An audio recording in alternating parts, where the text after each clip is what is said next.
PPHN ini kan penting untuk memberikan arah, memberikan panduan, karena di situ ada pokok-pokok haluan.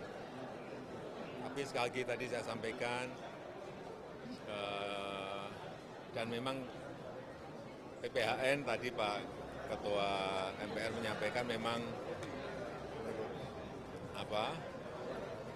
berisi tidak detail, filosofis tidak detail, sehingga memberikan fleksibilitas pada eksekutif. Saya kira bagus.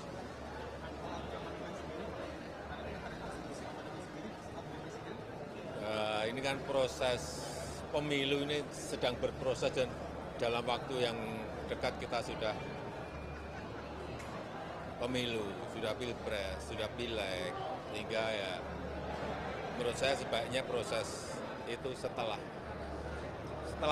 pemilu. Pak, soal program food estate yang mendapat kritik dari PDIP, Pak. Program food estate yang mendapat kritik dari PDIP karena dinilai mengedepankan kepentingan golongan, Pak. Jadi kita itu membangun food estate, lumbung pangan itu untuk dalam rangka mengantisipasi krisis pangan. Hati-hati, semua kawasan, semua negara sekarang ini menghadapi yang namanya krisis pangan. Wheat, gandum, problem di semua negara. Yang makan gandum semua ini masalah sekarang ini, problem. Harga juga naik drastis. Dua, beras. Setelah India stop, nggak ekspor lagi, semua yang makan beras semuanya sekarang ini juga masalah. Harga naik. Sehingga yang namanya lumbung pangan, food estate itu harus untuk cadangan. Baik cadangan strategis, maupun nanti kalau memang melimpah betul nggak apa-apa untuk ekspor karena negara lain membutuhkan. Sehingga dalam rangka ke sana, kalau supaya tahu membangun food estate, membangun lumbung pangan itu tidak semudah yang Bapak Ibu bayangkan. Tanaman pertama biasanya gagal. Nanam kedua masih paling-paling bisa berhasil 25%. Ketiga baru biasanya ke-7, ke-6, ke-7 itu biasanya baru pada kondisi normal. Jadi tidak semudah yang kita bayangkan. Kita bangun di Bumbang Hasundutan, 3 kali itu baru bisa. Agak lebih baik, belum baik. Agak lebih baik.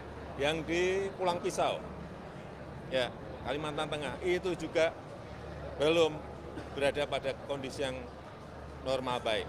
Masih mungkin separuhnya. Yang di Gunung Mas itu juga masih sama. Problem-problem di lapangan itu tidak seperti semudah yang kita bayangkan. Jadi semuanya akan diperbaiki.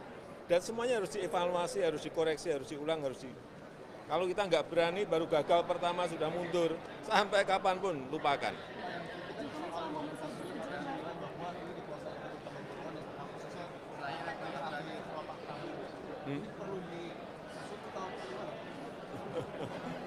Ya itu namanya kerja itu ya, yang kerja itu beberapa kementerian. Ada kementerian teknisnya, kementerian pertanian, ada yang membuat land clearing irigasi itu ada di Kementerian PU, ada yang berkaitan dengan cadangan strategis bisa juga di pertahanan. Saya kira kekuatan-kekuatan ini dalam proses supaya tidak terjadi krisis pangan, step-step itu harus dilakukan, nggak bisa tidak. Bahwa ada yang berhasil, ya baru setengah berhasil, atau yang belum berhasil, ya itu yang harus dikoreksi, diperbaiki, dievaluasi. Ya, sudah.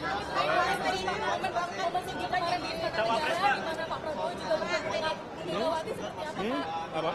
Ada cawapres, Pak. Siapa? Mas Gibran, Pak.